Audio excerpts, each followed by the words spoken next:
Hello दोस्तों, मैं हूँ सीए दिव्या अग्रवाल और आप देख रहे हैं टैक्स विदाउट टीयर्स। उम्मीद करती हूँ कि आपको मेरे चैनल का कंटेंट अच्छा लगता है तो दोस्तों सब्सक्राइब करना ना भूलिए।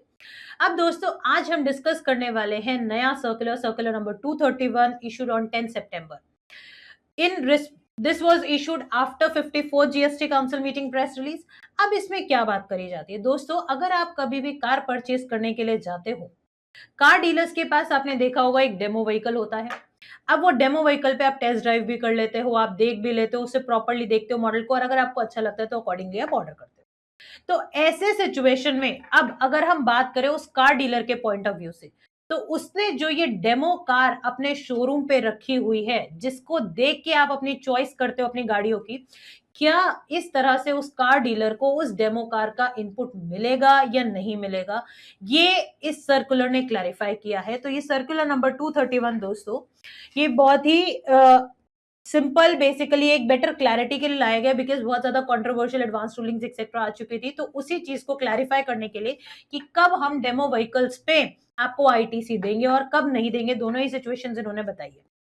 अब इस पूरी बात को जानने के लिए वीडियो को एंड तक देखिएगा दोस्तों। अब इसमें क्या कहता है दोस्तों, the demo vehicles they are the vehicles which the authorized dealers for sale of motor vehicles they are required to maintain at their sales outlet। जब भी आप गाड़ी खरीदने जाते हो या जब भी आपके पास कस्टमर्स आते हैं एज अ कार डीलर, आप एक एक गाड़ी रखते हो, एक कार में उनको बिठा के दिखाते हो कि इस तरह से ये फीचर्स हैं, ये इस मॉडल, इसके इतने मॉडल्स हैं, एक्सेट्रा एक्सेट्रा, सारी बातें आप उस गाड़ी को देख के बताते हो, कई बार आप टेस्ट ड्राइव भी करवाते हो। They are normally used for providing the trial run also and for demonstrating the features of the vehicle to the potential buyers। These vehicles they are being purchased। अब आप ये परचेज तो करते हो ultimately authorise dealer से from the vehicle manufacturers. ये authorise dealers जो हैं ये व्हीकल मैन्युफैक्चरर से इस तरह के डेमो कार्स को परचेज करते हैं और नॉर्मली इनको कैपिटलाइज कर लेते हैं अपने बुक्स ऑफ अकाउंट्स में। तो ऐसे सिचुएशन में क्या उनको आईटीसी मिलेगा इस पर्टिकुलर परचेज पे या नहीं मिलेगा, दिस इज द क्वेश्चन। तो दोस्तों आईटीसी रोकता कौन सा सेक्शन है, यानी ब्लॉक्ड आईटीसी की बात करता है सेक्शन 17 सब सेक्शन 5। उसमें सब क्लॉज ए जो है वो बेसिकली बोलता है कि the ITC shall not be available in respect of motor vehicle for the transportation of the persons having approved seating capacity of not more than 13% including the driver except, यानी इन accept वाले cases में आपको ITC मिल जाएगा, otherwise अगर आपने car purchase करी तो आपको नहीं मिलेगा, प्रोवाइडेड आपकी सीटिंग कैपेसिटी 13% की है। अब मैं बात करूं, अगर मेरी सीए सर्विसेज है या मेरी कंसल्टेशन की सर्विसेज है, तो ऐसे सिचुएशन में if I purchase a car, उस कार का मुझे आईटीसी नहीं मिलेगा। क्यों? क्योंकि मैं एक्सेप्शंस में फॉल नहीं करती।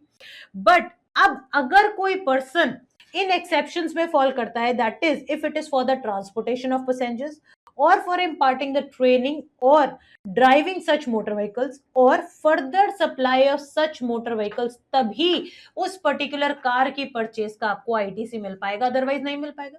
अब ये जो कार डीलर्स हैं, जो ऑथराइज्ड डीलर्स जिन्होंने व्हीकल मैन्युफैक्चरर से वो कार परचेज करी है, उनके रिस्पेक्ट में दोस्तों देखिएगा, जो हमारी फर्स्ट कंडीशन है further supply of such motor vehicles, ultimately उनको अपने प्रोडक्ट बेचने के लिए ये एक डेमो कार रखनी पड़ती है, जिसपे जो पोटेंशियल बायर्स हैं उनको वो बता पाते हैं क्या फीचर्स है क्या नहीं। तो इसी सिचुएशन में इन्होंने क्या कहा, द मोटर व्हीकल, देखिए सिंपल सी बात है, इन्होंने क्या कहा, regarding the provision for blockage of ITC in respect of motor vehicles for transportation of person having approved seating capacity of not more than 13%, जो कि आपका section 17 sub section 5 clause A में है। It implies the intention of the law makers कि आप उसको exclude नहीं करना चाह रहे हो अगर आपकी वो तीनों एक्सेप्शंस में फॉल कर देता है, यानी उन तीन एक्सेप्शंस में फॉल कर रहा है, ट्रांसपोर्टेशन ऑफ पर्सन है, या फर्दर आप ट्रेनिंग इंपार्ट कर रहे हो, या फर्दर आप उनकी सप्लाई में आप हेल्प कर रहे हो, तब तो आपको मिल जाएगा ITC, otherwise you will not get the ITC। So as the demo vehicles they are being used by the authorized dealers to provide the trial run, to demonstrate the features of the vehicle to the potential buyers, it help the potential buyers to make up their mind to basically decide कि किस तरह का vehicle उसको purchase करना है। Therefore these demo vehicles they promote the sale of similar type of motor vehicles and they can be considered as used by the dealer for making further supply of such motor vehicle। यानी जो first exception आ जाती है हमारी, यानी further supply सच motor vehicle, उस case में आ जाएगा। तो आपको एज अ कार डीलर अगर आपने डेमो कार परचेज करी है तो डेफिनेटली आपको आईटीसी मिल जाएगा। क्यों? क्योंकि आप एक्सेप्शन में फॉल कर रहे हो, तो आप पे ब्लॉक क्रेडिट की कंडीशन नहीं लगने वाली है। दूसरी सिचुएशन दोस्तों, अब इसके बाद क्या कहता है कि क्या अगर हमने एज कार डीलर उसको कैपिटलाइज कर लिया है, कार जो हमने डेमो कार परचेज करी है, तो क्या उससे मेरे आईटीसी पे फर्क पड़ेगा? तो दोस्तों इससे तो कोई फर्क नहीं पड़ने वाला है, अनलेस आपने उस पर डेप्रिसिएशन क्लेम कर लिया हो। यानी फॉर एग्जाम्पल जब भी हम बोलते हैं कि कोई भी मैंने कैपिटल एसेट परचेज किया है, may be 1 lakh plus 18% GST में एज्यूम करके चल रही हूँ, तो अगर मैंने बुक्स में उसको कैपिटलाइज कर लिया 1,18,000 पे और डेप्रिसिएशन उस पर चार्ज किया, तो मुझे आईटीसी नहीं मिलने वाला है वो 18,000 यानी 18,000 का। लेकिन अगर मैंने कैपिटलाइज किया 1 लाख और 18,000 लिया जीएसटी का आईटीसी, तो इजिली मुझे कोई प्रॉब्लम नहीं होने वाली है। That means capitalize only the taxable value, और जो आपका टैक्स कंपोनेंट है उसका आईटीसी आप क्लेम कर सकते हो। तो यहाँ पे भी इन्होंने सेम यही बात बोली है कि देखिए आपका accordingly the availability of the ITC on demo vehicle is not affected by the capitalizing of such vehicles in the books of accounts।